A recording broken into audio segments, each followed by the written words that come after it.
Assalamualaikum warahmatullahi wabarakatuh. Alhamdulillahirabbil alamin wassalatu wassalamu ala asyrofil anbiya'i wal mursalin wa ala alihi washabbihi ajmain. Amma ba'du. Kepada Bapak Kepala Sekolah SMP Negeri 2 Kesesi yang kami hormati, Bapak Ibu Guru SMP Negeri 2 Kesesi yang saya hormati pula, serta rekan-rekan CTP SMP Negeri 2 Kesesi. Pada kesempatan ini kami ucapkan terima kasih atas kehadiran Bapak Ibu semua dalam acara diseminasi budaya positif SMP Negeri 2 Kesesi CGP Angkatan 9. Untuk tertib acara pada acara ini akan saya bacakan. Yang pertama adalah pembukaan, yang kedua menyanyikan lagu Indonesia Raya, yang ketiga sambutan dari Bapak Kepala Sekolah, yang keempat adalah acara inti. Baiklah Bapak Ibu, untuk mempersingkat waktu, marilah kita buka acara hari ini dengan bacaan basmalah. Bismillahirrahmanirrahim. Semoga acara ini bisa lancar sampai nanti akhir. Yang kedua, menyanyikan lagu Indonesia Raya dengan dirjen oleh Ibu Turipah. Kami persilahkan. Hadirin dimohon berdiri.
Hadirin dipersilakan duduk kembali. Untuk acara yang ketiga adalah sambutan dari Bapak Kepala Sekolah SMP Negeri 2 Kesesi kepada Bapak Bangkit Riwanto SPD. Dipersilakan.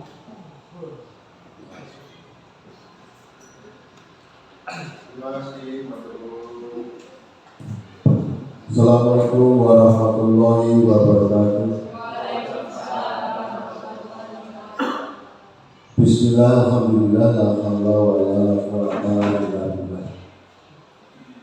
yang saya hormati dan saya cintai rekan-rekan guru muda yang saat ini sedang energik, dan yang saya banggakan rekan-rekan guru calon guru penggerak di SMP Negeri 2 Kesesi. Pertama-tama marilah kita panjatkan puji syukur kehadirat Allah Subhanahu wa Ta'ala yang sampai saat ini kita selalu diberikan kenikmatan yang kita sadari maupun yang tidak kita sadari. sehingga kita dapat bertemu dalam keadaan sehat walafiat tanpa kurang satu apapun. Alhamdulillahirabbil alamin. Salawat serta salam marilah kita baca junjung aturkan kehadiran Kanjeng Nabi Muhammad sallallahu alaihi wasallam. Semoga di yaumul akhir nanti kita bisa mendapatkan syafaatnya. Allahumma amin. Bapak Ibu yang saya hormati, saya sangat gembira sekali pada pagi hari ini para guru-guru muda ini berkenan mempunyai inisiatif untuk mengadakan diskusi tentang diseminasi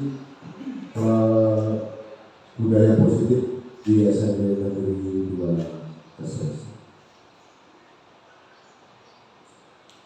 Dalam diseminasi ini nanti diharapkan melibatkan penyampaian informasi pengetahuan dan hasil penelitian pada khalayak yang lebih luas. Seperti yang panjenengan ketahui semuanya tentang budaya positif yang telah terjadi di sekolah ini, dimulai dari pagi hari anak masuk ke gerbang pintu sekolah telah disambut oleh beberapa guru yang pada pagi hari itu memiliki kewajiban untuk menyambut anak-anak dengan bersalaman dengan senyum, kemudian mengingatkan apabila ada kekurangan hal tentang pakaian, kerapian dan lain sebagainya. Dilanjutkan dengan pembiasaan kita untuk menempatkan sepeda dengan rapi berhubungan dengan kedisiplinan dan tanggung jawab. Kemudian kita memiliki kebiasaan setiap pagi ada anak yang melakukan sholat duha di pagi hari untuk memohon ridha Allah supaya dalam kehidupan kita hari ini dan hari berikutnya selalu ada dalam jangkauan Allah Subhanahu wa Ta'ala. So siang harinya anak-anak selalu kita kirim ke musola untuk mengadakan sholat zuhur bersama.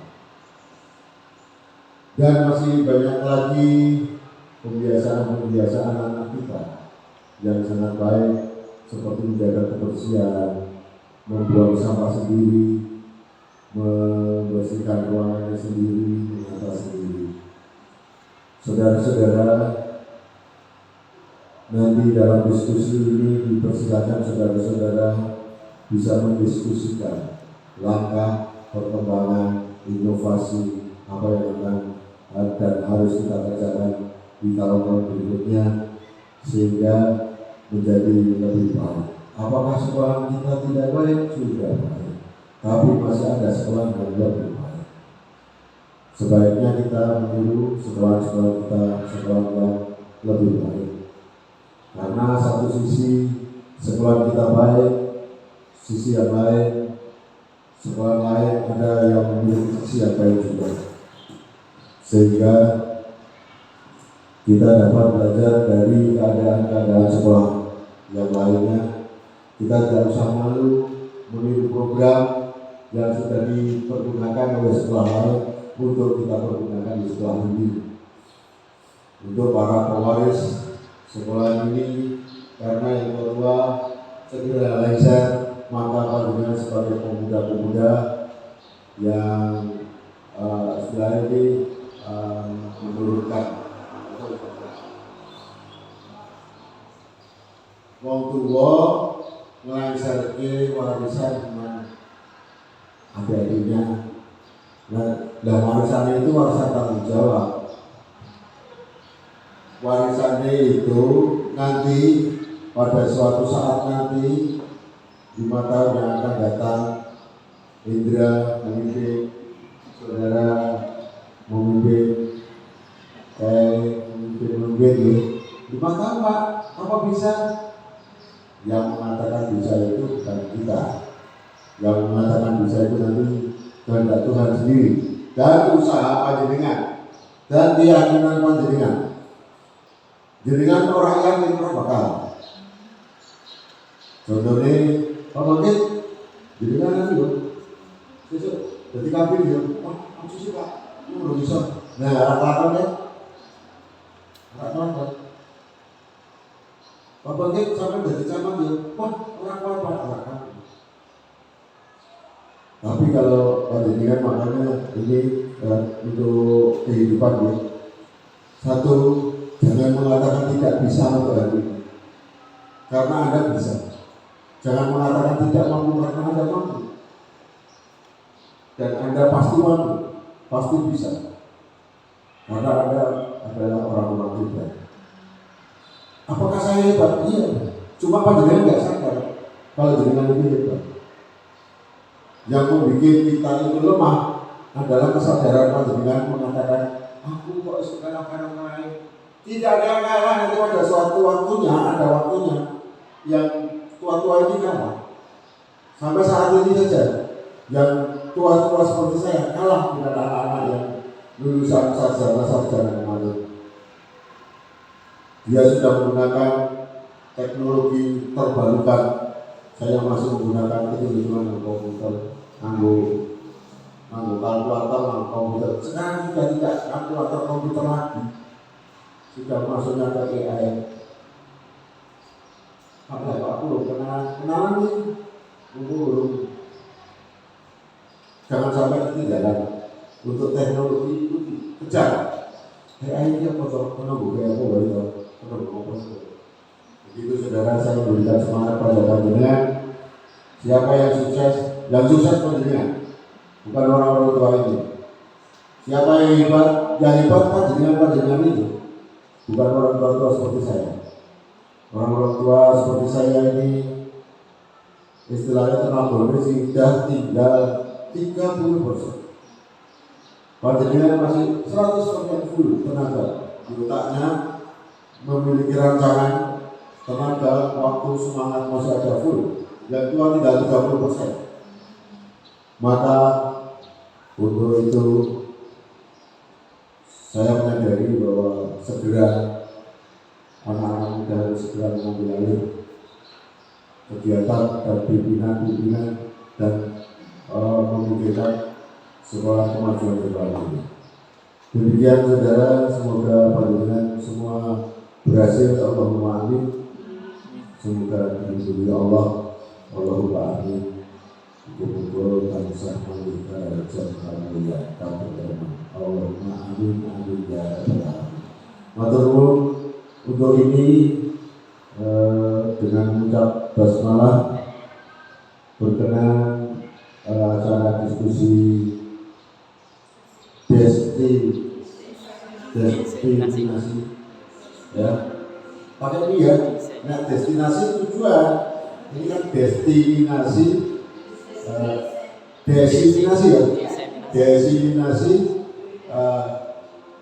budaya positif di sekolah. Kami nyatakan dimulai. Bismillahirrahmanirrahim. Selanjutnya doa.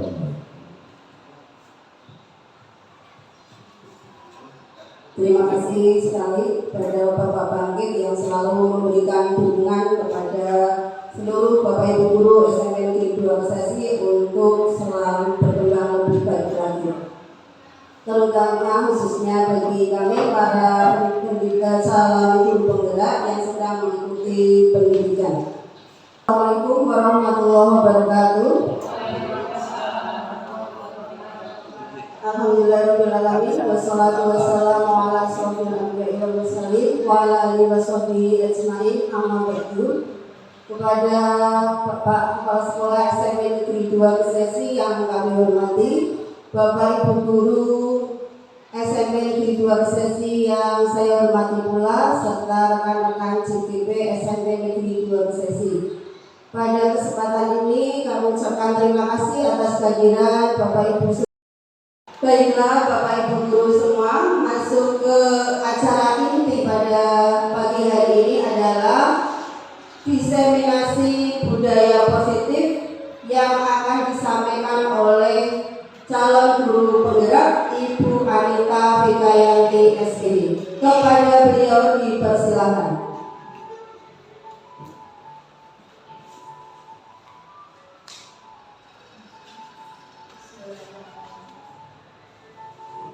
Bismillahirrahmanirrahim.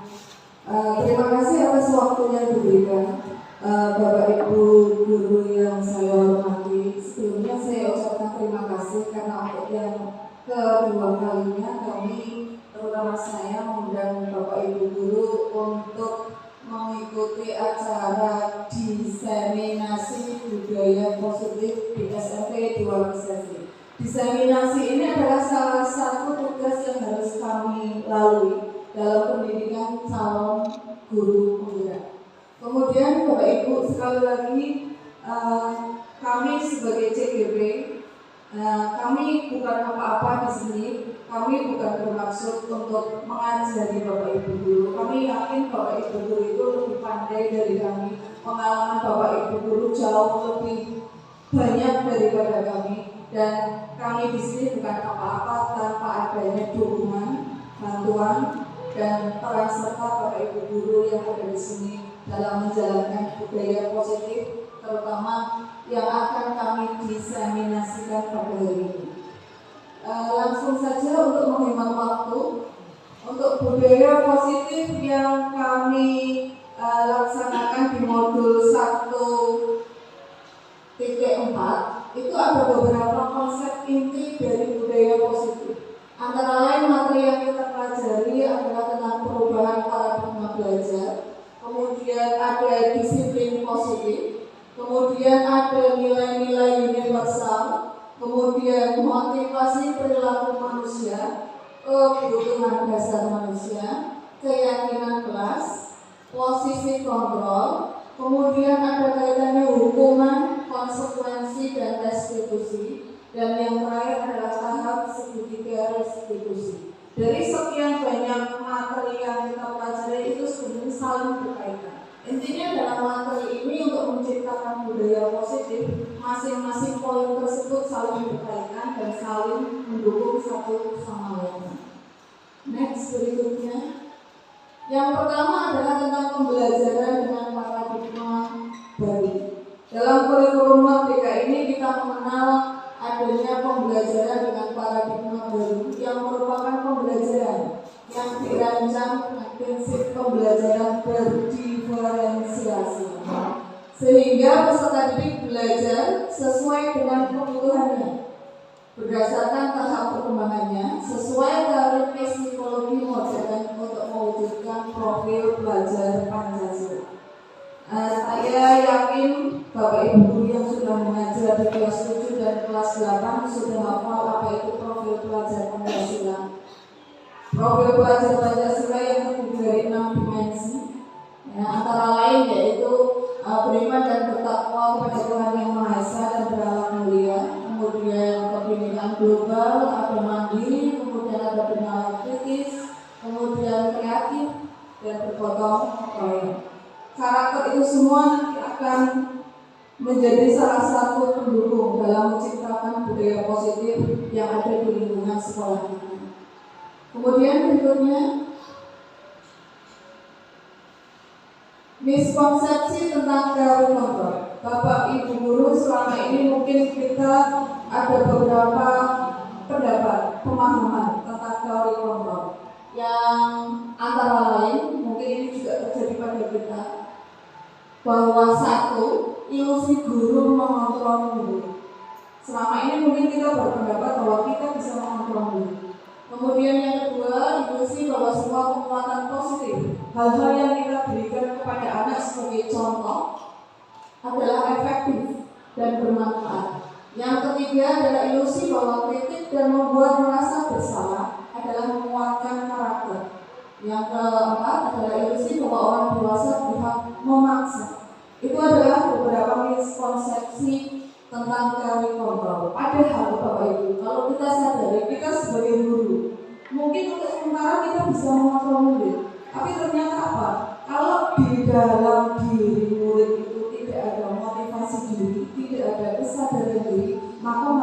anak-anak kembali ke karakter awal. Mungkin mereka di depan kita menurut, tapi ternyata pas di belakang kita mereka akan melakukan hal-hal yang lain.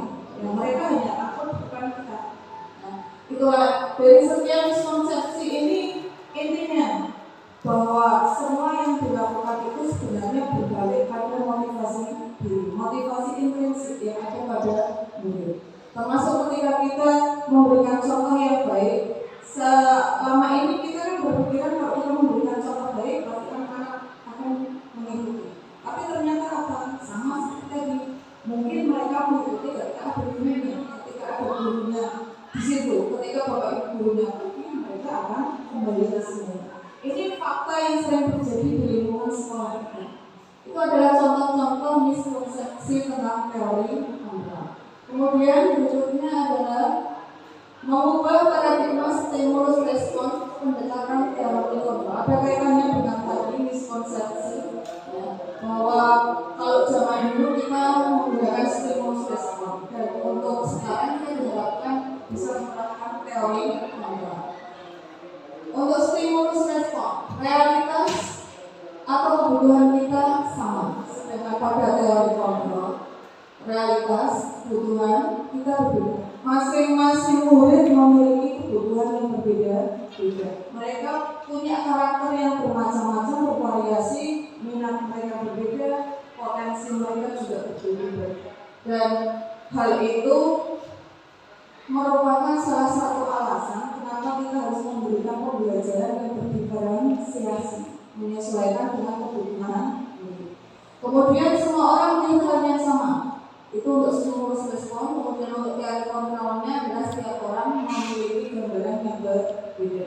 Masing-masing anak punya point of view, punya pandangan yang berbeda-beda. Begitu juga dengan bapak ibu yang mengajar di kelas. Mungkin kita menginginkan si A menjadi seperti ini, ternyata si A tidak bisa. Ya, ibaratnya yang namanya pendidik, seorang guru itu analoginya adalah sebagai seorang petani. Kita diberi bibit, macam-macam bibit, ada padi, ada jagung, ada kedelai dan yang lain. Kita tidak bisa membuat biji padi berubah menjadi jagung, ya. Itu bapak ibu analoginya seperti itu. Kita hanya bisa memelihara, menanam, untuk anak itu kita membimbing, menuntun menjadi apa yang mereka inginkan. Kita tidak bisa memaksa setiap anak harus pintar bahasa Inggris. Contoh misalnya pelajaran saya. Si A harus pintar nilainya 100, si B harus dia. Mereka punya kemampuan yang berbeda-beda. Mereka punya potensi yang berbeda-beda. Kemudian berikutnya adalah kita mencoba mengubah, kita mencoba mengubah orang berpandangan sama dengan kita. Untuk teori kontrolnya, kita berusaha memahami pandangan orang lain tentang dunia. Seperti yang tadi saya ucapkan bahwa pandangan setiap orang, setiap anak itu berbeda-beda. Kita tidak bisa mengontrol mereka, kita tidak bisa mengubah mereka, tapi kita bisa membimbingnya, menuntutnya, yang menuntut sesuai dengan apa yang anak-anak atau murid impikan. Perilaku buruk dilihat sebagai suatu kesalahan, sedangkan untuk teori kontrol semua perilaku memiliki tujuan. Untuk kasus yang sering kita lihat di sekolah kita, Bapak Ibu, perilaku buruk dilihat sebagai suatu kesalahan. Banyak di antara kita, saya saja. Saya sering melihat bahwa ketika anak-anak melakukan hal yang negatif, itu merupakan suatu kesalahan besar. Tanpa kita berusaha untuk mengetahui alasan kenapa mereka melakukan hal tersebut. Ada anak terlambat, kadang kita langsung memvonis, nggak usah masuk. Contoh misalnya, ya. Kita tidak meneliti sejauh mana kenapa dia terlambat. Kita tidak tahu alasan kenapa mereka terlambat, kenapa mereka ngantuk di kelas, kenapa mereka dongengan di kelas, banyak faktor ternyata. Dan kita harus juga berintrospeksi pada diri kita sendiri. Mungkin mereka di kelas dongeng karena kita ketika mengajar kurang menarik. Ya. Mungkin ketika mereka terlambat, mereka malamnya mungkin bekerja membantu orang tua. Banyak hal ternyata yang harus kita gali sebelum kita memberikan judgement pada murid atau anak didik kita. Kemudian berikutnya adalah saya bisa mengontrol orang lain. Untuk teori kontrolnya, Anda tidak bisa katakan ketika kita berusaha untuk mengontrol si A, belum tentu si A akan mengikuti kita selamanya. Karena apa? Karena tadi ketika kita mengontrol seseorang harus muncul motivasi dari dalam diri siswa, kesadaran diri. Mereka harus sadar secara diri bahwa apa yang mereka lakukan itu salah, baru mereka akan melakukan hal-hal yang positif. Tapi kalau mereka belum memunculkan kesadaran diri atau motivasi intrinsik, maka apa yang mereka lakukan hanya di depan kita. Ketika di belakang kita, mereka akan melakukan hal yang lain, mungkin hal yang sama, kesalahannya sama. Model berpikir menang atau kalah. Kemudian untuk teori kontrolnya adalah model berpikir menang. Nah, ketika tadi anak melakukan kesalahan, seolah-olah ketika anak bersalah, kita menghukum anak yang di kelas. Ayo silakan langsung terangkan di kelas. Kita merasa menang karena mereka berhak mendapatkan hukuman setimpal. Itu kalau stimulus respon. Tapi untuk teori kontrol, model berpikir menang. Di sini diharapkan bahwa ketika anak melakukan kesalahan, mereka mampu bertanggung jawab. Mereka memiliki motivasi intrinsik untuk mencari solusi, mencari penyelesaian atas masalah yang mereka lakukan. Mereka terlambat, kenapa alasannya? Kemudian kalau terlambat terus bagaimana? Nah, kita cari konsekuensi yang sudah kita sepakati, misalkan di keyakinan kelas yang sudah disepakati di kelas. Kalau terlambat, anak harus bagaimana? Mungkin membersihkan kelas atau mungkin 15 menit dari dia terlambat, misalkan terlambatnya 15 menit diganti ketika istirahat dengan mengganti mata pelajaran yang tertinggal atau materi-materi yang tertinggal. Berikutnya, disiplin positif. Disiplin positif ini adalah salah satu metode atau cara yang digunakan untuk melaksanakan budaya positif di sekolah. Kata disiplin berasal dari bahasa Latin, yaitu disiplina, yang artinya belajar. Disiplin mengacu pada disiplin diri yang memiliki tanggung jawab terhadap apa yang dilakukannya, mengacu pada nilai-nilai kebajikan universal dan memiliki motivasi intrinsik. Sama seperti tadi, disiplin diri juga harus dimulai dari motivasi intrinsik atau kesadaran diri. Tanpa adanya kesadaran diri, tanpa munculnya kesadaran diri, maka anak-anak akan kembali ke karakter semula. Tapi kalau mereka sudah memunculkan, sudah menumbuhkan motivasi intrinsik atau kesadaran diri, maka disiplin positif akan terwujud, akan menciptakan budaya positif dalam sekolah, sehingga proses pembelajaran akan lebih nyaman, aman, dan berpaku atau pada pendidikan basis pada murid atau berperan kepada murid. Terus berikutnya, berikutnya lanjut, nilai-nilai kebajikan. Nilai-nilai kebajikan adalah nilai-nilai yang disepakati bersama, lepas dari suku bangsa, agama maupun latar belakang. Nilai-nilai kebajikan itu intinya dari nilai-nilai yang kita sepakati secara umum. Kalau baik menurut A berarti baik menurut B, bukan baik menurut A tapi buruk menurut B. Ada beberapa nilai kebajikan yang kita kenal, antara lain dari P5 profil pelajar Pancasila itu sendiri. Ada beberapa nilai kebajikan yaitu yang 6 dimensi: beriman dan bertakwa pada Tuhan Yang Maha Esa, dan berakhlak mulia, mandiri, bernalar kritis, berkebinekaan global, bergotong royong, dan kreatif. Terus berikutnya lagi, slide berikutnya adalah 5 kebutuhan dasar manusia. Kenapa kita membahas 5 kebutuhan dasar manusia? Karena ada kaitannya tadi dengan disiplin positif. Ada ketika anak melakukan suatu kesalahan, yang jelas mereka punya alasan. Sama ketika kita di kelas tiba-tiba marah, pasti ada alasan. Ketika anak melakukan kesalahan, mereka punya alasan masing-masing. Antara lain alasan yang mereka seperti namanya keyakinan kelas. Lanjut berikutnya. Nah, ini adalah tahap-tahap pembentukan keyakinan kelas. Keyakinan kelas bersifat lebih abstrak daripada peraturan yang lebih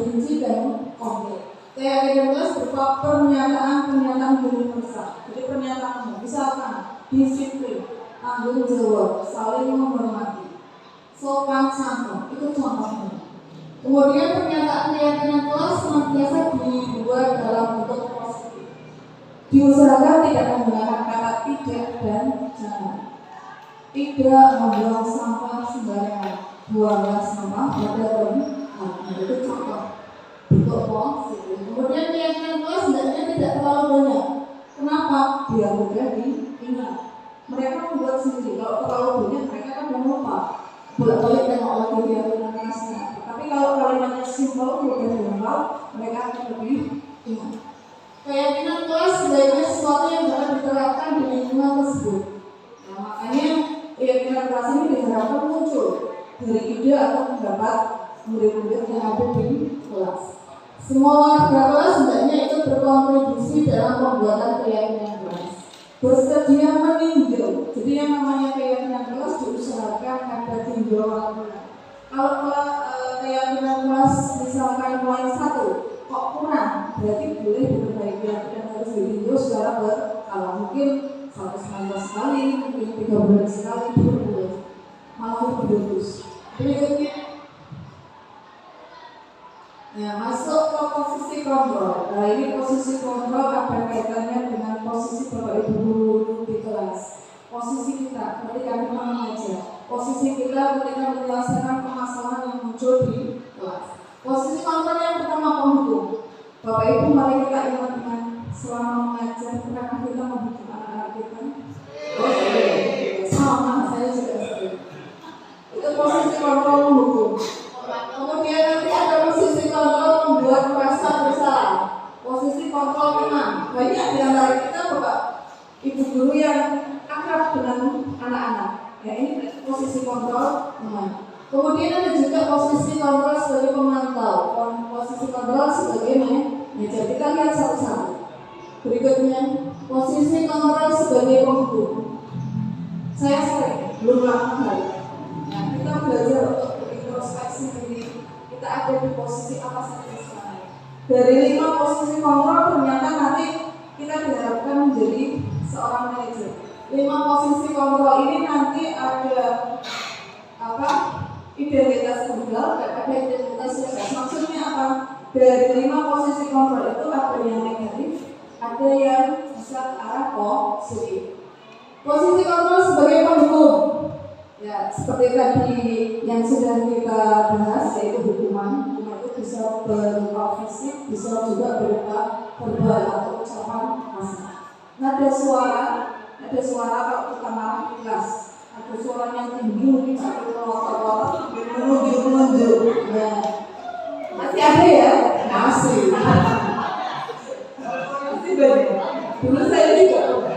Kemudian berikutnya kemungkinan efeknya ini hasilnya. Sebagai posisi kontrol penghukum ini akan berimbas pada murid. Ada efek negatif pada murid. Mungkin murid akan marah. Jelas, apalagi ketika murid itu bertemu di depan kelas. Mungkin di kelas dia punya, tapi setelah itu dia marah. Dia bisa mengekspresikan kemarahannya mungkin mengganggu pintu atau menggubrak yang lainnya. Itu efek negatif. Mungkin mereka akan dendam, bisa juga, dan mereka akan bersifat lebih agresif. Ya. Mereka misalkan di kelas dongeng dikeluarkan, mereka senang. Ya, mungkin malah mereka mendekati teman yang lain sambil ngintip di jendela buku yang lain. Nah, itu negatifnya dari posisi penghukum. Ada rasa marah, ada rasa agresif, mungkin akhirnya nanti kedua. Ketika ada pelajaran A, nggak usah masuk, nggak usah berangkat, malas, kadang seperti itu. Ini contoh posisi penghukum. Berikutnya yang kedua adalah posisi kontrol sebagai pembuat bermasalah. Dalam posisi kontrol ini suara kita tidak tinggi, suara kita halus. Tapi kita mengucapkan kata-kata yang membuat mereka itu menyesal, tapi tidak dikasih solusi, hanya membuat mereka menyesal. Posisi pembuat bermasalah ini agak berbahaya karena yang namanya tertekan, kadang anak bisa melukai diri sendiri atau melukai orang lain. Mereka tidak mau mengungkapkan. Kalau misalnya yang posisi kontrol menghukum, tadi anak-anak sudah selesai. Tapi kalau posisi kontrol merasa besar, anak akan tertekan, depresi, dan bisa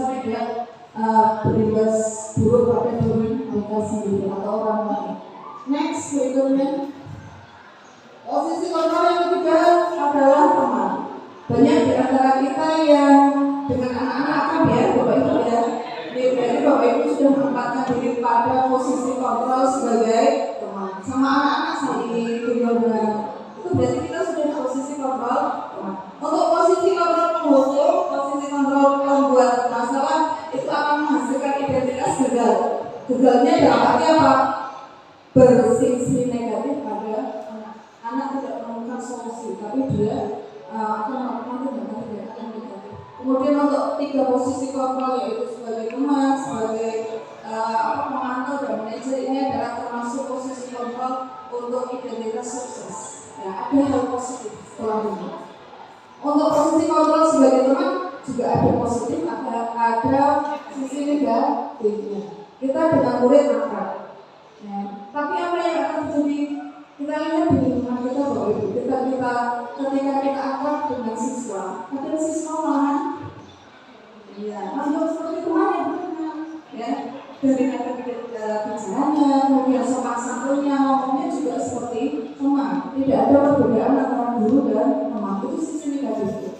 Dan akhirnya mereka akan menggantungkan, ada Pak Doni, ada Pak Mampam. Ya, itu sisi negatif.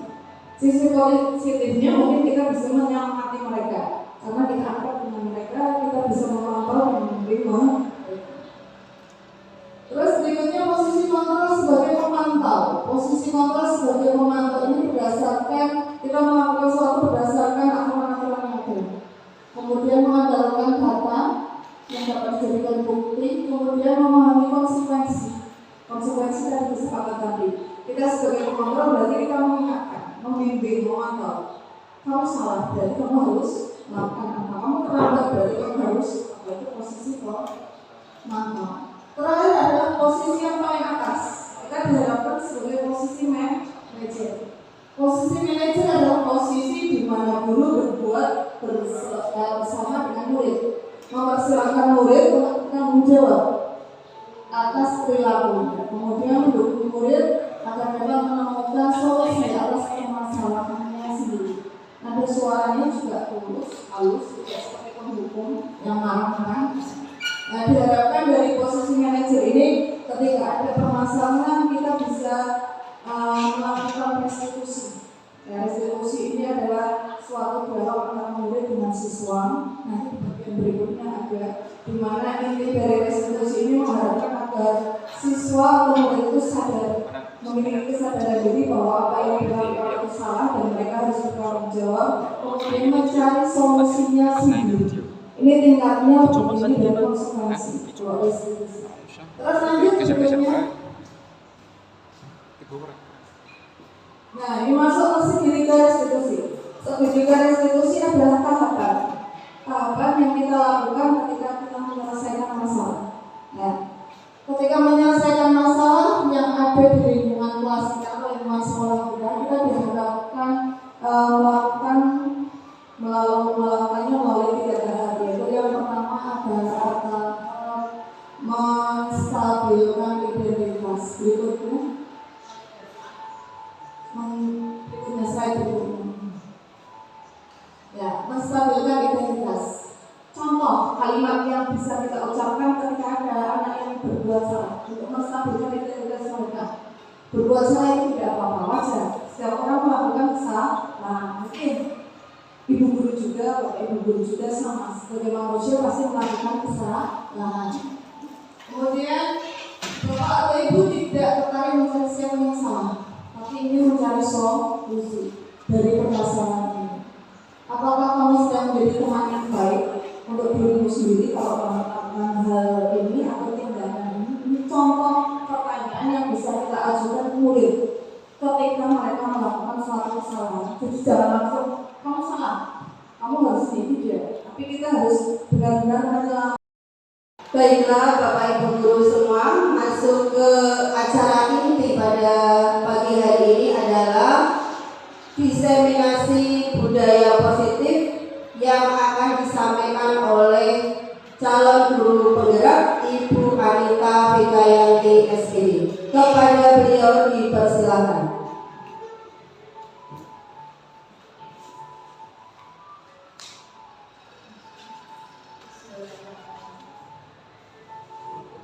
Bismillahirrahmanirrahim.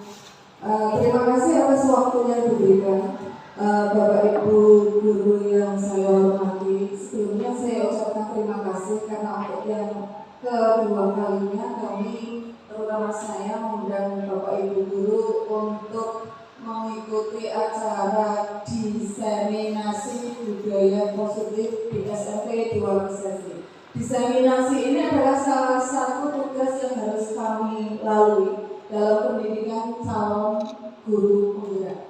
Kemudian Bapak Ibu, sekali lagi kami sebagai CGP, kami bukan apa-apa di sini.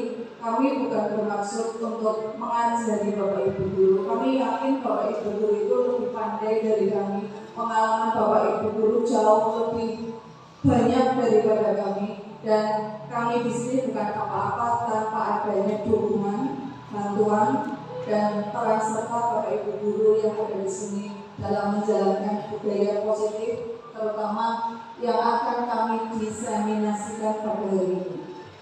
Langsung saja untuk menghemat waktu, untuk budaya positif yang kami laksanakan di modul 1.4 itu ada beberapa konsep inti dari budaya positif. Antara lain materi yang kita pelajari adalah tentang perubahan paradigma belajar, kemudian ada disiplin positif, kemudian ada nilai-nilai universal, kemudian motivasi perilaku manusia, kebutuhan dasar manusia, keyakinan kelas, posisi kontrol, kemudian ada kaitannya hukuman, konsekuensi, dan restitusi, dan yang terakhir adalah tahap segitiga restitusi. Dari sekian banyak materi yang kita pelajari itu sebenarnya saling berkaitan.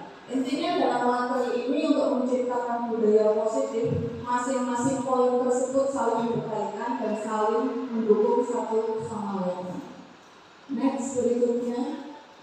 Yang pertama adalah tentang pembelajaran dengan paradigma baru.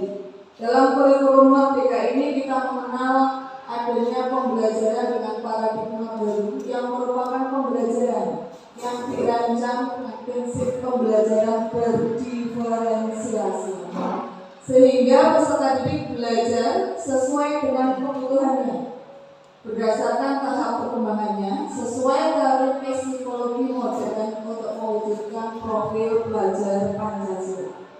Saya yakin Bapak Ibu guru yang sudah mengajar di kelas 7 dan kelas 8 sudah hafal apa itu profil pelajar Pancasila.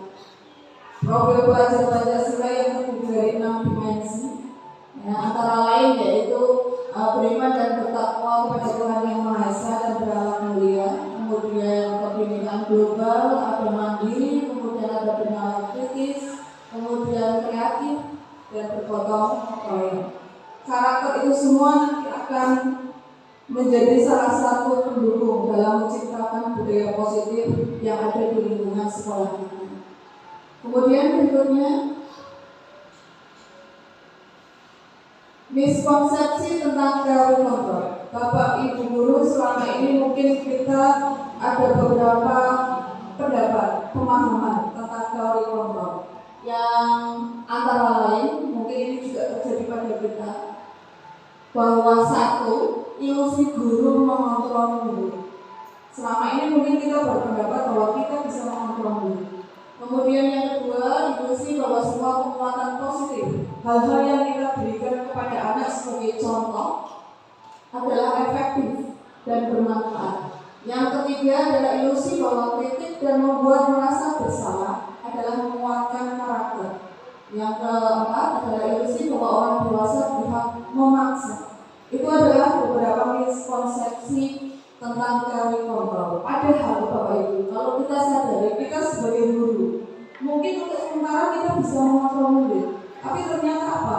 Kalau di dalam diri murid itu tidak ada motivasi diri, tidak ada kesadaran diri, maka mereka akan kembali ke karakter awal. Mungkin mereka di depan kita manut, turut, tapi ternyata pas setelah di belakang kita, mereka akan melakukan hal-hal yang lain. Yang mereka hanya takut bukan kita. Itulah dari sekian miskonsepsi ini, intinya bahwa semua yang dilakukan itu sebenarnya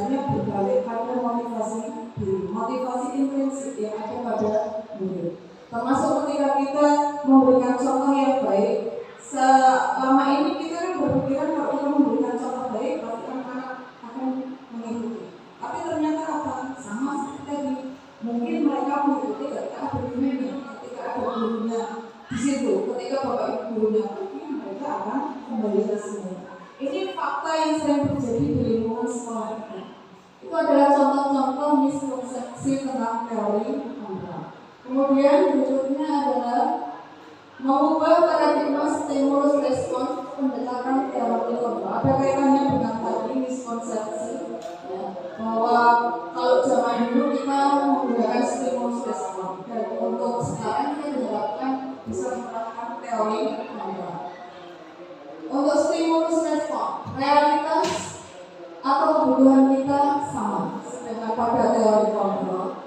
Realitas, kebutuhan kita berbeda. Masing-masing murid memiliki kebutuhan yang berbeda-beda. Mereka punya karakter yang bermacam-macam, bervariasi, minat mereka berbeda, potensi mereka juga berbeda. Dan hal itu merupakan salah satu alasan kenapa kita harus memberikan pembelajaran yang berdiferensiasi, menyesuaikan dengan kebutuhan. Kemudian semua orang punya hal yang sama. Itu untuk stimulus respon. Kemudian untuk teori kontrolnya adalah setiap orang memiliki gambaran yang berbeda. Masing-masing anak punya point of view, punya pandangan yang berbeda-beda. Begitu juga dengan bapak ibu guru yang mengajar di kelas. Mungkin kita menginginkan si A menjadi seperti ini. Ternyata si A tidak bisa. Ya, ibaratnya yang namanya pendidik, seorang guru itu analoginya adalah sebagai seorang petani. Kita diberi bibit, macam-macam bibit, ada padi, ada jagung, ada kedelai dan yang lain. Kita tidak bisa membuat biji padi berubah menjadi jagung, ya. Itu bapak ibu analoginya seperti itu. Kita hanya bisa memelihara, menanam, untuk anak itu kita membimbing, menuntun menjadi apa yang mereka ingin. Kita tidak bisa memaksa setiap anak harus pintar bahasa Inggris. Contoh misalnya pelajaran saya. Si A harus pintar nilainya 100, si B harus pintar. Mereka punya kemampuan yang berbeda-beda. Mereka punya potensi yang berbeda-beda. Kemudian berikutnya adalah kita mencoba mengubah, kita mencoba mengubah orang berpandangan sama dengan kita. Untuk teori kontrolnya, kita berusaha memahami pandangan orang lain tentang dunia. Seperti yang tadi saya ucapkan bahwa pandangan setiap orang, setiap anak itu berbeda-beda. Kita tidak bisa mengontrol mereka, kita tidak bisa mengubah mereka, tapi kita bisa membimbingnya, menuntutnya, yang menuntut sesuai dengan apa yang anak-anak atau murid impikan. Perilaku buruk dilihat sebagai suatu kesalahan, sedangkan untuk teori kontrol semua perilaku memiliki tujuan. Untuk kasus yang sering kita lihat di sekolah kita berbeda. Perilaku buruk dilihat sebagai suatu kesalahan. Banyak di antara kita, saya saja. Saya sering melihat bahwa ketika anak-anak melakukan hal yang negatif, itu merupakan suatu kesalahan besar. Tanpa kita berusaha untuk mengetahui alasan kenapa mereka melakukan hal tersebut. Ada anak terlambat, kadang kita langsung memvonis, nggak usah masuk. Contoh misalnya, ya. Kita tidak meneliti sejauh mana kenapa dia terlambat. Kita tidak tahu alasan kenapa mereka terlambat, kenapa mereka ngantuk di kelas, kenapa mereka dongengan di kelas, banyak faktor ternyata. Dan kita harus juga berintrospeksi pada diri kita sendiri. Mungkin mereka di kelas dongeng karena kita ketika mengajar kurang menarik. Ya. Mungkin ketika mereka terlambat, mereka malamnya mungkin bekerja membantu orang tua. Banyak hal ternyata yang harus kita gali sebelum kita memberikan judgement pada murid atau anak didik kita. Kemudian berikutnya adalah saya bisa mengontrol orang lain. Untuk teori kontrolnya, Anda tidak bisa mengontrol orang lain. Seperti yang tadi saya ucapkan, ketika kita berusaha untuk mengontrol si A, belum tentu si A akan mengikuti kita selamanya. Karena apa? Karena tadi ketika kita mengontrol seseorang harus muncul motivasi dari dalam diri siswa, kesadaran diri. Mereka harus sadar secara diri bahwa apa yang mereka lakukan itu salah, baru mereka akan melakukan hal-hal yang positif. Tapi kalau mereka belum memunculkan kesadaran diri atau motivasi intrinsik, maka apa yang mereka lakukan hanya di depan kita. Ketika di belakang kita, mereka akan melakukan hal yang lain, mungkin hal yang sama, kesalahannya sama.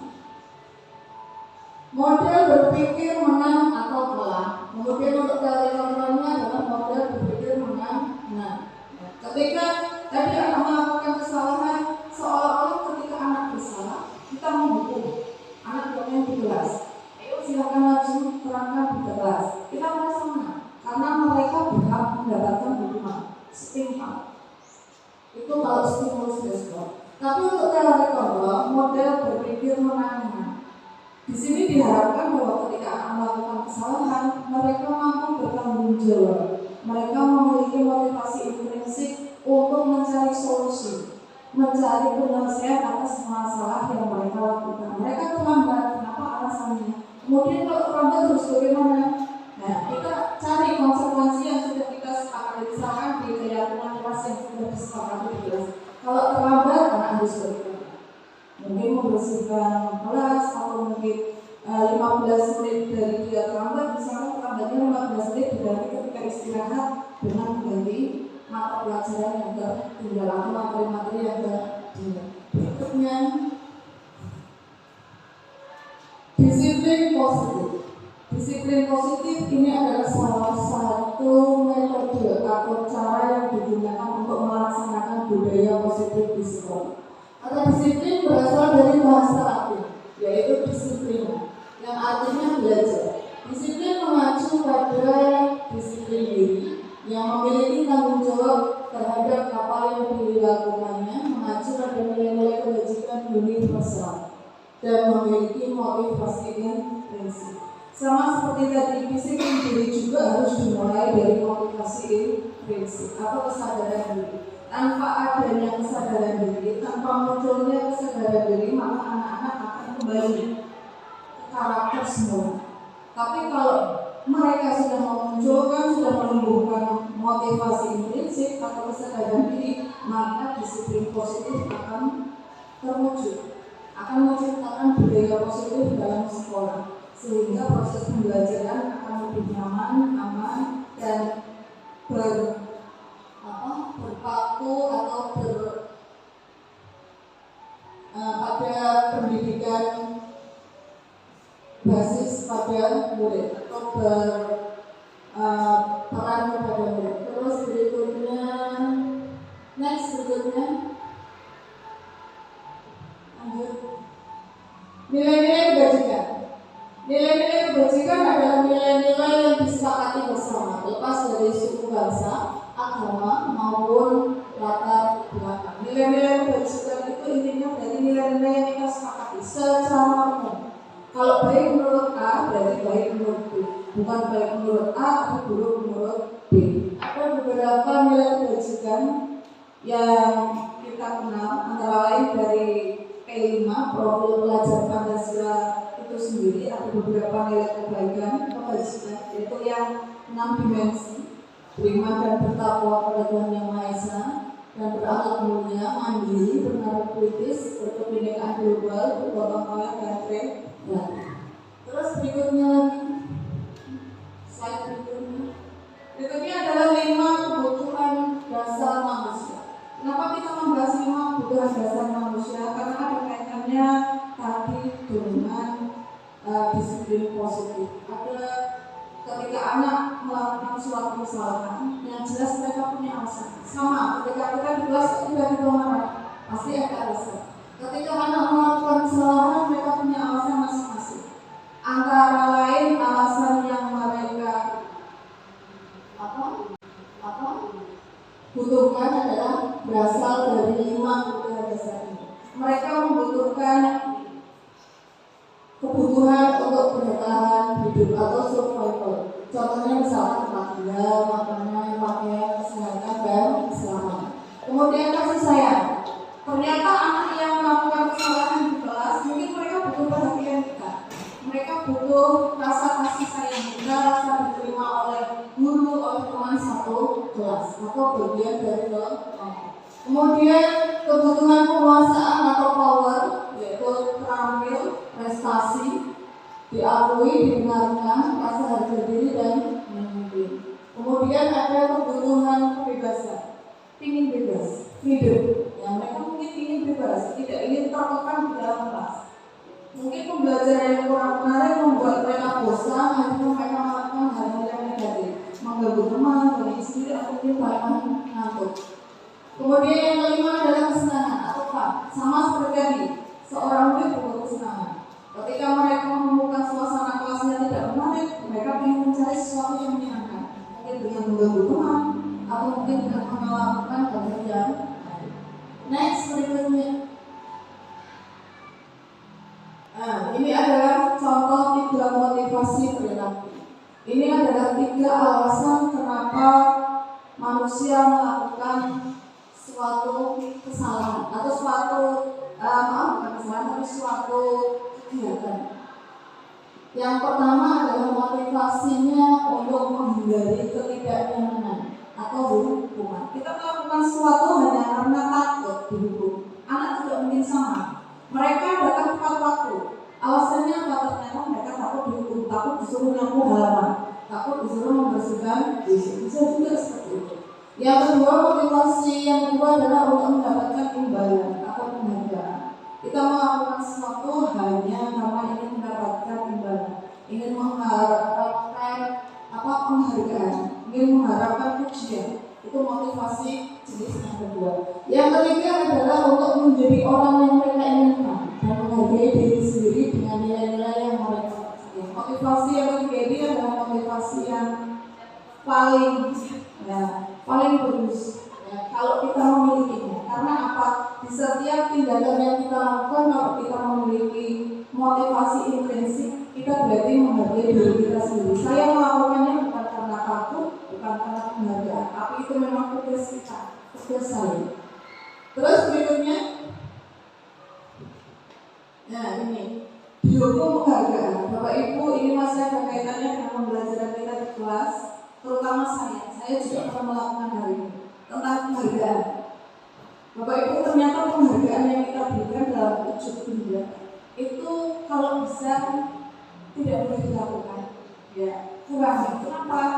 Efeknya, ya, dihukum penghargaan. Ternyata penghargaan memiliki sisi negatif. Pada awalnya saya sendiri berpikir bahwa sebuah penghargaan itu tujuan utama saya adalah untuk memotivasi siswa, untuk membuat mereka lebih semangat. Ayo belajar, nanti dapat ujian. Nah, karena dulu saya sering memberikan buku, mungkin pensil yang berhubungan dengan kebutuhan belajar. Nah, tapi ternyata memang betul setelah berjalannya waktu yang mendapatkan penghargaan ya anak-anak itu saja. Nah, ternyata dari penghargaan ini ada sisi negatifnya. Yang pertama pengaruh jangka pendek dan jangka panjang. Untuk jangka pendek penghargaan ini efektif, bagus karena memberikan motivasi. Tapi untuk jangka panjang ini akan memberikan sisi negatif karena nanti akan terjadi kesenjangan. Apa ini yang dapat si A, apa ini yang dapat si B. Kemudian penghargaan tidak efektif. Penghargaan kurang efektif untuk memunculkan motivasi intrinsik. Mereka tidak sadar, mereka melakukan sesuatu yang mereka lakukan hanya untuk mendapatkan penghargaan, bukan dari kesadaran mereka sendiri. Mereka belajar tapi karena terpaksa. Tapi kalau mereka bisa memunculkan motivasi intrinsik, belajar merupakan suatu kewajiban bukan karena penghargaan, itu lebih bagus. Penghargaan merusak hubungan. Ya, penghargaan sama seperti tadi yang saya ceritakan, ternyata penghargaan ketika ada teman yang mendapatkan penghargaan, mungkin teman lain merasa iri. Ketika ada teman mendapatkan penghargaan, misalkan ketika penilaian harian, di situ akan terjadi suatu kecemasan. Ya, ada kompetisi tapi yang negatif. Terus penghargaan menurunkan kualitas, penghargaan menurunkan ketepatan, penghargaan mematikan kreativitas, penghargaan menghukum. Itu inti dari dihukum penghargaan. Sisi negatif dari pemberian penghargaan pada siswa. Nah, caranya bagaimana? Boleh tidak memberikan penghargaan atau tidak? Boleh, ya. Tapi diusahakan tidak dalam bentuk benda. Mungkin kita bisa memberikan penghargaan dalam bentuk reward berupa perkataan, good job. Kalau saya bahasa Inggris biasanya seperti itu, excellent. Ya, anak muda akan lebih bersemangat untuk mendapatkannya dan tidak karena mereka melakukannya untuk mendapatkan penghargaan berupa benda. Berikutnya, ya, kita sampai ke hukuman, konsekuensi dan restitusi. Perbedaannya apa? Dari ketiga poin ini ada hukuman, konsekuensi dan restitusi. Untuk hukuman sendiri, hukuman bersifat tidak terencana, mendadak. Biasanya hukuman diberikan kepada guru langsung pada saat kejadian, dan murid pun harus menerima tanpa ada kesepakatan kamu harus ini, kamu harus ini. Murid hanya bisa melaksanakan. Kemudian bersifat setara, yang memberikan dari pihak guru. Ya, murid hanya melaksanakannya. Hukuman bisa berupa fisik maupun psikis. Berupa fisik mungkin hukuman yang berhubungan dengan kegiatan fisik. Hukuman juga sebenarnya bisa berupa verbal, berupa kata-kata yang ada di sana. Itu juga sudah termasuk hukuman. Kemudian hukuman ini murid tidak tahu apa yang akan terjadi dan tidak dilibatkan ketika membuat keputusan hukuman itu dilaksanakan. Nah, dia hanya melaksanakan saja sesuai dengan perintah dari guru. Kemudian perbedaannya dengan konsekuensi. Kalau konsekuensi itu terencana, jadi konsekuensi ini dibuat antara guru dan murid. Ada kesepakatan. Kalau si A tidak melaksanakan ini, berarti dia harus ini. Kalau si A terlambat, berarti dia harus ini. Ada kesepakatan, ada dua arah komunikasi, dua arah. Kemudian sikap guru di sini adalah memonitor apa yang dilakukan oleh murid. Murid dibuat tidak nyaman untuk jangka waktu pendek. Nah, tujuan kedepannya adalah nanti biar murid itu bisa menumbuhkan motivasi diri, kesadaran diri. Kemudian untuk restitusi. Untuk restitusi adalah salah satu bentuk pendekatan untuk menciptakan disiplin positif. Proses restitusi ini adalah proses kolaborasi antara murid dengan guru dan tidak ada hukuman. Kalau di sini berarti satu tingkat di atas konsekuensi. Proses kolaboratif untuk menciptakan kondisi bagi murid untuk memperbaiki kesalahan. Dari restitusi ini diharapkan murid akan sadar, murid akan mencari solusinya sendiri, akan bertanggung jawab pada apa yang dia lakukan tanpa ada hukuman, tanpa ada konsekuensi. Jadi intinya kalau restitusi itu mereka sadar diri, mereka harus bertanggung jawab pada apa yang mereka lakukan dan membuat solusi atas apa yang dia lakukan, kesalahan yang dia lakukan. Berikutnya, nah, Bapak Ibu Guru, mari kita bermain-main sedikit dengan beberapa tindakan yang ada di slide. Ini ada beberapa kejadian. Nah, mari kita tentukan di sini termasuk hukuman atau konsekuensi. Tadi yang perlu digarisbawahi Bapak Ibu, kalau hukuman itu berarti satwa. Biasanya fisik, bisa juga verbal, ada kata-kata yang besar. Kemudian kalau konsekuensi berarti tadi ada kesepakatan antara murid dengan guru. Yang pertama, kejadiannya adalah mencatat 100 kali di dalam buku kalimat saya tidak akan terlambat lagi karena terlambat masuk ke sekolah atau datang ke sekolah. Kira-kira apa Bapak Guru? Hukuman atau konsekuensi? Hukuman. Coba nanti kita lihat. Terus kejadian yang kedua, membersihkan coretan yang dibuat di meja. Hukuman atau konsekuensi? Konsekuensi. Lari mengelilingi lapangan basket 2 kali. Hukuman. Ya, kita coba lihat berikutnya. Menurut pendapat kita mungkin hukuman, tapi ternyata bisa juga konsekuensi. Ya, ternyata mencatat 100 kali itu termasuk konsekuensi. Karena sebelumnya pasti ada kesepakatan. Kalau terlambat, ya berarti mencatat 100 kali. Kalau misalkan hukuman yang perlu digarisbawahi biasanya berhubungan dengan fisik, berhubungan dengan mungkin verbalnya berarti berupa kata-kata yang besar. Terus membersihkan coretan, kalau ini sudah kelihatan, ya. membersihkan coretan yang dibuat di meja tulis. Ini adalah contoh konsekuensi. Kalau ada anak yang coret meja mungkin dengan pulpen, spidol atau mungkin dengan titik mereka berarti harus bertanggung jawab. Mereka harus membersihkannya. Mungkin dengan alas atau yang lain. Berikutnya lari memiliki lapangan basket 2 kali karena terlambat di sekolah. Ini adalah contoh berhubungan karena berhubungan dengan fisik. Berikutnya lagi kegiatan next. Berikutnya lagi contoh mengganti kertas tugas teman yang telah dicoret-coret. Konsekuensi. Sudah mulai punya gambaran ya Bapak Ibu ya. Kemudian murid diminta untuk push up ya, hukuman. Terus berikutnya lagi berjemur di lapangan basket jam 12, hukuman. Kita lihat juga hukuman atau konsekuensi. Mengganti kertas itu termasuk konsekuensi. Mungkin tadinya dia mau pindah, tapi ternyata kertas kemarin disobek atau mungkin dicoret-coret. Nah konsekuensinya berarti dia harus mengganti. Kemudian murid diminta push up. Ketika kata push up sudah kelihatan itu adalah sebuah hukuman. Kemudian berjemur di lapangan, berjemur jam 12 siang itu berhubungan dengan fisik, berarti jelas itu namanya hukuman. Berikutnya lagi, contoh berikutnya, murid diminta bertelanjang kaki sepanjang hari karena tidak menggunakan sepatu. Termasuk apa Bapak Ibu?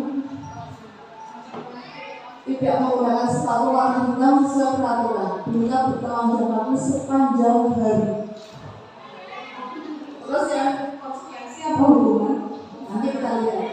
Yang kedua, berikutnya berdiri di depan kelas sambil mengangkat satu kaki. Ini kalau zaman dulu sering. Ya. Kemudian membersihkan tumpahan air di meja tulis karena tersenggol pada saat belajar. Konsekuensi. Ya, kita lihat slide berikutnya. Ternyata murid diminta bertelanjang kaki yang adalah hukuman. Ya. Kemudian berdiri sambil mengangkat satu kaki juga hukuman. Kemudian membersihkan tumpahan air meja. Ini sebuah tanggung jawab kalau mau ini harus membersihkan. Ini adalah konsekuensi. Yang berikutnya, nah ada kaitannya sekarang dengan keyakinan kelas. Tapi ada motivasi, kemudian ada hukuman, ada konsekuensi. Kaitannya dengan konsekuensi tadi adalah kesepakatan, ya, yang dilakukan antara guru dengan siswa dan siswa itu melakukan hal-hal yang positif. Nah dasarnya apa? Ketika anak-anak melakukan hal yang positif, kita awali dari keyakinan kelas. Kenapa keyakinan kelas? Tidak peraturan kelas. Karena keyakinan kelas ini adalah keyakinan atau kesepakatan kelas yang memang dibuat berdasarkan pendapat atau ide dari masing-masing anak di kelas itu. Mereka berdiskusi, mereka membuat aturan-aturan yang nanti akan membentuk keyakinan kelas. Kalau misalkan itu idenya mereka sendiri, konsekuensinya apa? Mereka diharapkan akan sadar diri melakukan konsekuensi yang sudah mereka sepakati di keyakinan kelas. Di keyakinan kelas ini, keyakinan seorang murid tak mungkin memotivasi mereka dari dalam. Jadi mereka melakukannya tidak terpaksa, karena mereka membuat sendiri keyakinan kelasnya. Kalau tidak A, berarti harus B. Kalau tidak B, berarti harus C. Mereka tahu itu, jadi mereka akan seperti harapannya seperti itu. Tapi prakteknya apa? Mereka membuat keyakinan kelas, tapi mereka belum bisa mempraktekkannya. Kalau Bapak Ibu guru lihat di kelas kita, kebetulan saya ngajar kelas 7, ada beberapa kelas yang sudah membuat keyakinan kelas. Yang namanya keyakinan kelas itu butuh bimbingan dari Bapak Ibu guru. Ketika mereka membuat keyakinan kelas sendiri, apa yang terjadi? Ketika mereka membuat keyakinan kelas, misal membuang sampah sembarangan, nah itu yang tidak kita harapkan. Kita usahakan jangan sampai berhubungan dengan denda. Tapi ketika membuat keyakinan kelas, kita merujuk pada kegiatan atau tindakan yang terkait. Membuang sampah sembarangan, berarti nanti konsekuensinya dia harus membuang sampah di tempat sampah. Mengotori, dia makan di dalam kelas, tumpah. Ya berarti itu dibersihkan. Seperti itu namanya keyakinan kelas. Lanjut berikutnya. Nah ini adalah tahap-tahap pembentukan keyakinan kelas. Keyakinan kelas bersifat lebih abstrak daripada peraturan yang lebih rinci dan konkret. Keyakinan kelas berupa pernyataan universal. Jadi pernyataan misalkan disiplin, tanggung jawab, saling menghormati, sopan santun, itu contohnya. Kemudian pernyataan keyakinan kelas senantiasa dibuat dalam benar-benar menyelami alasannya kenapa dan kenapa mereka melakukan itu, motivasinya apa, ada datanya benar. Berikutnya validasi tindakan. Pada validasi tindakan ini ada beberapa pertanyaan yang lebih mengerucut, ya, untuk menegaskan kesalahan mereka. Tapi mereka sadar bahwa mereka itu salah. Padahal kamu bisa melakukan yang lebih buruk dari ini, ya. Kamu pasti punya alasannya. Kita tanya alasannya. Kita tidak bisa langsung menjudgment atau menghukum anak ketika mereka kesalahan. Mereka punya alasan masing-masing. Mereka punya motivasi melakukan hal itu. Mereka punya kebutuhan dasar yang lain. Mungkin capek, cari perhatian karena mereka ingin dapat perhatian, ingin ada rasa diterima di dalam kelas, di tengah-tengah teman mereka. Kamu boleh mempertahankan sikap itu, tapi kamu harus menambah sikap yang buruk.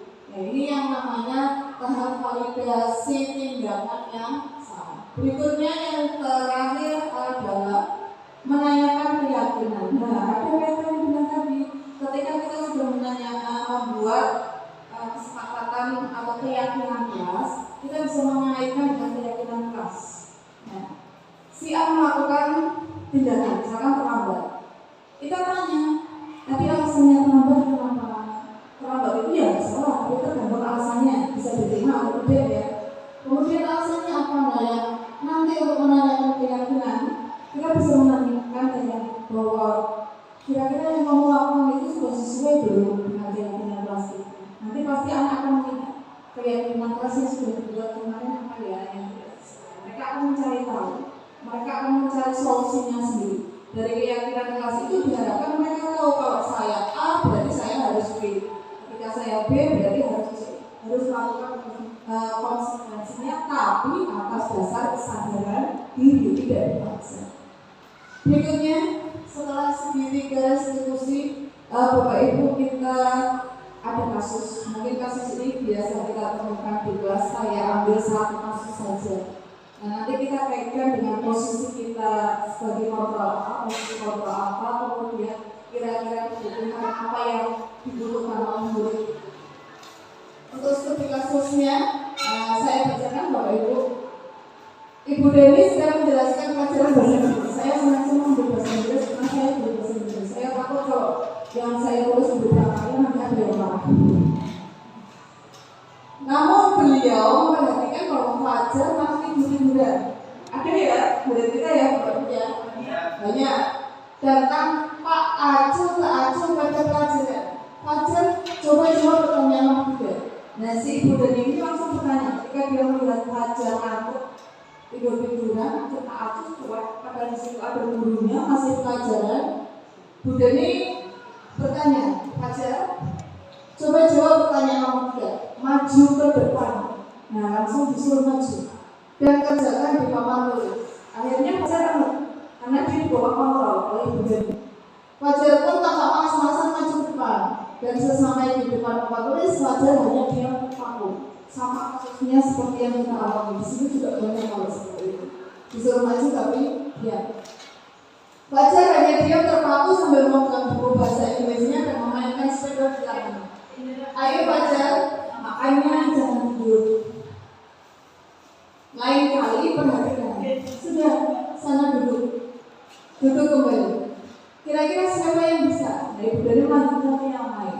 Terus berikutnya Fajar pun kembali duduk di bangkunya. Hal seperti itu sudah kali terjadi pada Fajar. Seperti tidak memperhatikan, aku tak acuh dan nilai-nilainya pun tidak terlalu baik untuk pelajaran bahasa Inggris. Pada saat ditegur oleh Ibu Deni, Fajar hanya menjawab, tidak tahu Bu, sama ya. Kalau Pak murid kita bertanya, misalkan materi yang terkait apa, jawabannya tidak tahu, padahal sudah diajarkan, sudah diterangkan. Ibu Deni pun menjawab lagi, gimana kamu Fajar? Kamu tidak kasihan sama ibu. Ibu sudah capek-capek mengajar kamu. Tidak kasihan sama ibu. dan Fajar pun dia membisu. Ini kasus yang pertama. Sekarang kita lihat Bapak Ibu untuk pertanyaan. Coba kita dalami kasus ini, karena ini kasus yang umum yang terjadi di lingkungan kita. Yang pertama adalah posisi kontrol. Tadi ada beberapa posisi kontrol Bapak Ibu.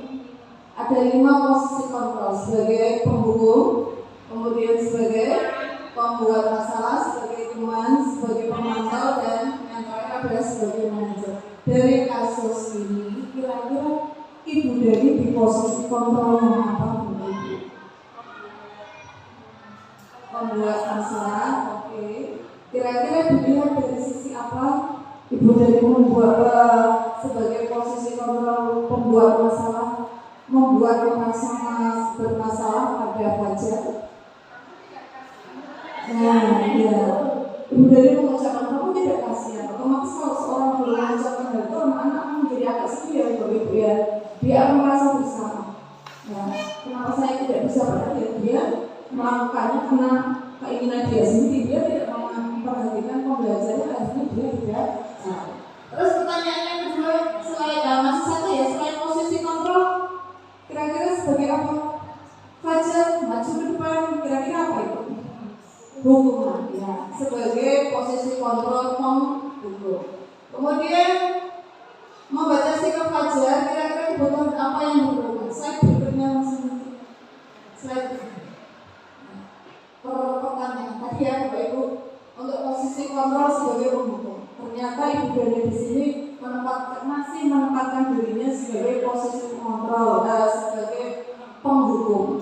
Itu kelihatan dari kalimat yang beliau ucapkan. Fajar maju ke depan, coba jawab pertanyaan nomor 3, masuk ke papan tulis. Tapi ternyata Fajar tidak bisa menjawab. Terus berikutnya masih posisi kontrol, Ibu Dani pada posisi membuat merasa bersalah. Contoh kalimat yang diucapkan tadi, ya, Ibu sudah capek, kamu tidak merasa kasihan sama Ibu. Nah, pertanyaan yang kedua, kebutuhan apa? Ada 5 kebutuhan dasar manusia yang menjadi alasan mereka melakukan sesuatu. Antara lain adalah bertahan hidup, makan, minum, rumah, keselamatan, ada having fun, ya, kesenangan. Kalau ibu-ibu, kita sebagai ibu ya biasanya kalau fun, kesenangan itu ya kuliner, shopping, gini. Kalau anak bagaimana? Anak di kelas melakukan hal-hal yang negatif, kemungkinan dia juga butuh kesenangan. Mereka tertekannya karena alasan macam-macam, bosan. Mungkin merasa pelajaran bahasa Inggris tidak menarik, sulit, ruang kelasnya mungkin panas, pinginnya keluar, banyak hal. Dan kita harus tahu alasan mereka masing-masing. Nah, itu antara lain juga faktor dan kebutuhan yang dibutuhkan oleh Fajar. Ada 3 kemudian mungkin ada love, perhatian, caring, kebebasan, dan fun. Kemudian pertanyaan ketiga, Bapak Ibu guru, seandainya Ibu Dani sebagai posisi pemantau, apa yang akan beliau lakukan? Contoh kalimat yang bisa mendeskripsikan pada posisi pemantau adalah, pertanyaannya antara lain, Fajar, apa kamu ingat? Apa kesepakatan keyakinan kelas? Balik ke keyakinan kelas. Kalau kita sudah membuat keyakinan kelas, sudah disepakati oleh murid-murid, kita ketika ada masalah balik lagi. Coba kamu ingat keyakinan kelas yang tidak kamu patuhi yang mana, yang tidak sesuai yang mana. Seperti itu terus. Nah, terus lanjut berikutnya. Slide berikutnya untuk pertanyaan yang keempat. Slide keempat. Pertanyaan keempat. Ya, pertanyaan keempat adalah, seandainya Anda menjadi kepala sekolah Fajar, seandainya kita menjadi kepala sekolah Fajar, kira-kira kita posisinya pinginnya di posisi apa Bapak Guru? Otomatis kita pinginnya sebagai posisi yang paling tinggi, yaitu posisi sebagai manajer. Nah, bagaimana langkahnya tadi? Ketika kita memposisikan sebagai posisi manajer, berarti kita harus menerapkan tahap segitiga restitusi, memanggil Ibu Dani, memanggil Fajar. Kalau perlu memanggil orang tua. Pada Ibu Dani, kepada Fajar kita lakukan tahap restitusi. Alasannya kenapa? Ya, mereka punya masing-masing alasan. Tidak hanya Ibu Dani, dan juga harus bisa introspeksi diri. Kenapa Fajar tidak baik?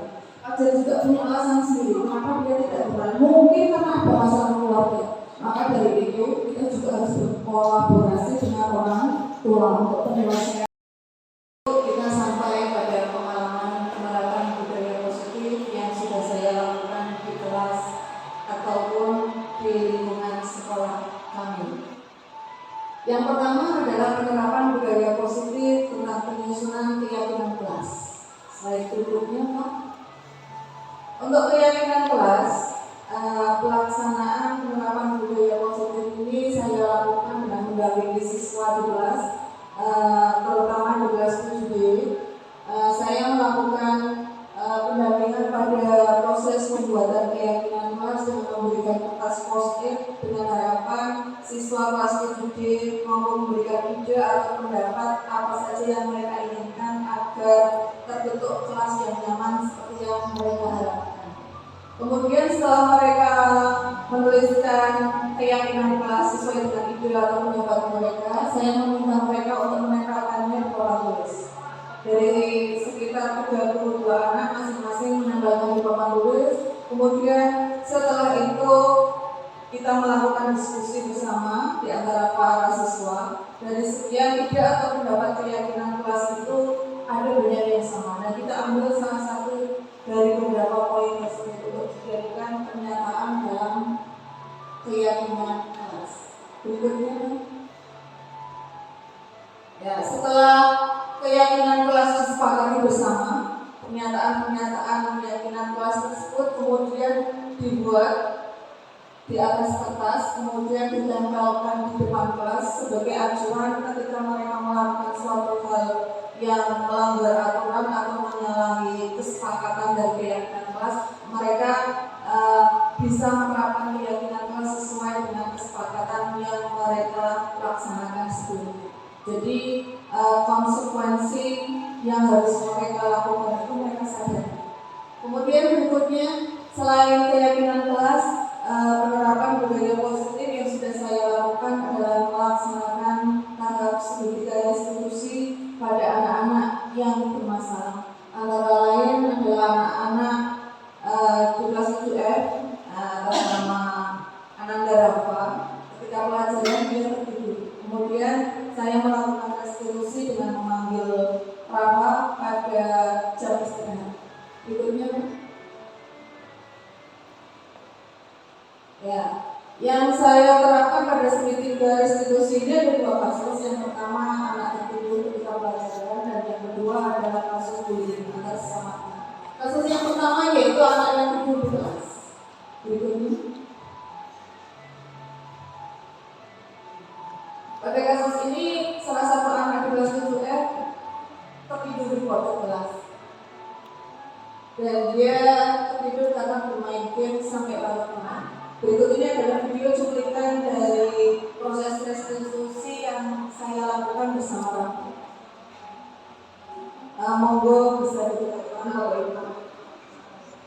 Ini adalah video yang pertama di mana saya menanyakan beberapa hal terkait apa yang Rafa lakukan ketika di kelas ketika dia tertidur sebagai salah satu tahap untuk menstabilkan identitas, yaitu menanyakan bahwa apa yang dia lakukan itu sudah benar atau salah.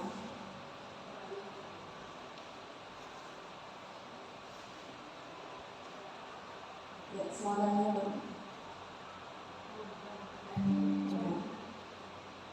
ini langkah yang pertama dari segitiga restitusi. Tahapan pertama yaitu menstabilkan identitas. Kemudian tahapan yang kedua adalah memvalidasi tindakan yang salah.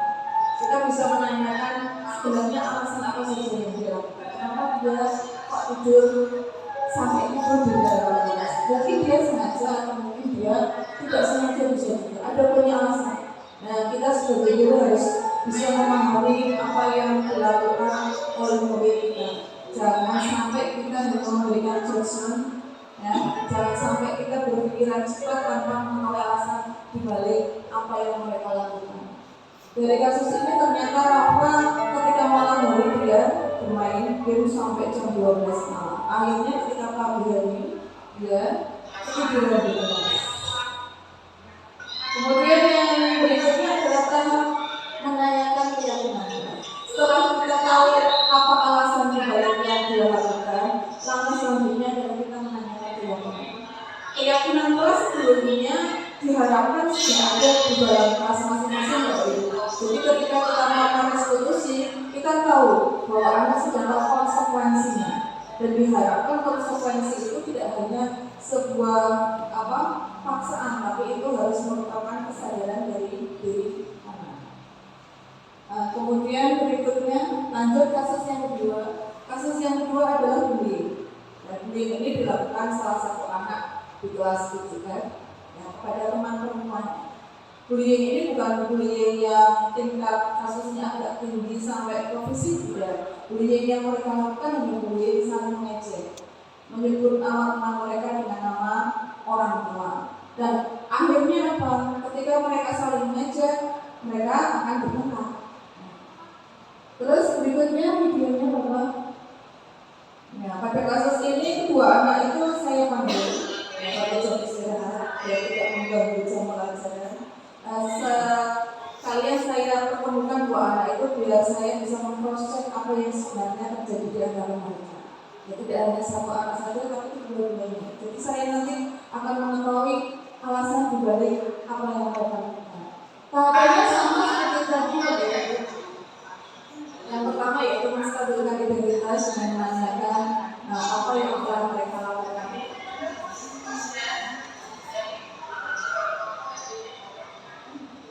Kemudian Bapak Ibu video berikutnya setelah menstabilkan identitas adalah tahapan validasi tindakan yang salah. Dari validasi ini kita akan menekankan pada anak bahwa apa yang mereka lakukan itu sebenarnya tidak tepat. Ya, ada hal lain yang bisa mereka lakukan yang lebih positif daripada apa yang mereka lakukan.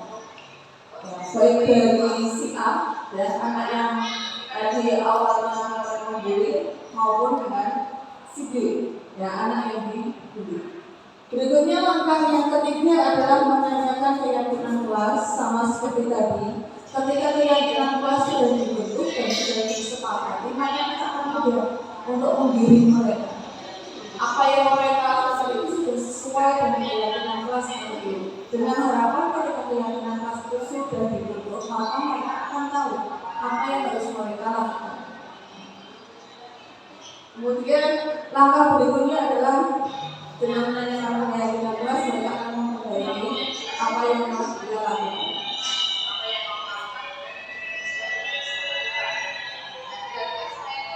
Silakan lanjut Pak.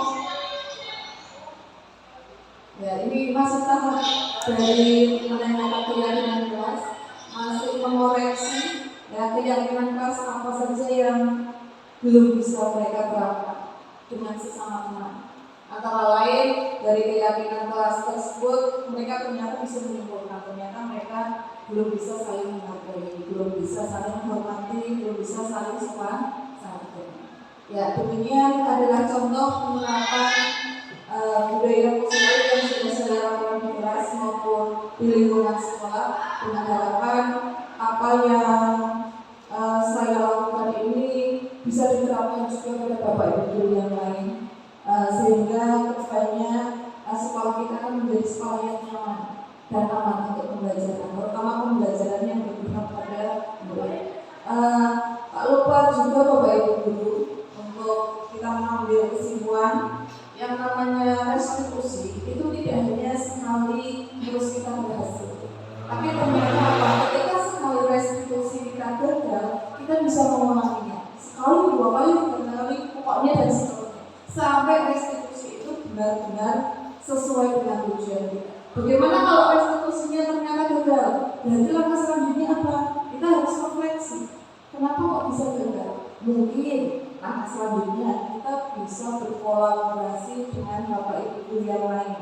Mungkin kita bisa berkolaborasi dengan Bapak Ibu guru BK atau mungkin dengan orang tua murid yang bermasalah. Kalau misalkan sampai ke tahap itu belum berhasil, kita bisa berkolaborasi dengan pihak luar. Contohnya misalkan kasus di sekolah kita ada beberapa anak ABK, anak berkebutuhan khusus. ABK yang jelas membutuhkan pendampingan khusus, dan untuk menyelesaikan masalah itu kita bisa berkolaborasi dengan psikolog. Itu contoh penerapan restitusi untuk tindakan atau langkah selanjutnya. Demikian apa yang saya sampaikan dalam desiminasi budaya positif. Mohon maaf apabila ada salah kata. Saya akhiri wabillahi taufiq wal hidayah. Wassalamualaikum warahmatullahi wabarakatuh. Waalaikumsalam warahmatullahi wabarakatuh.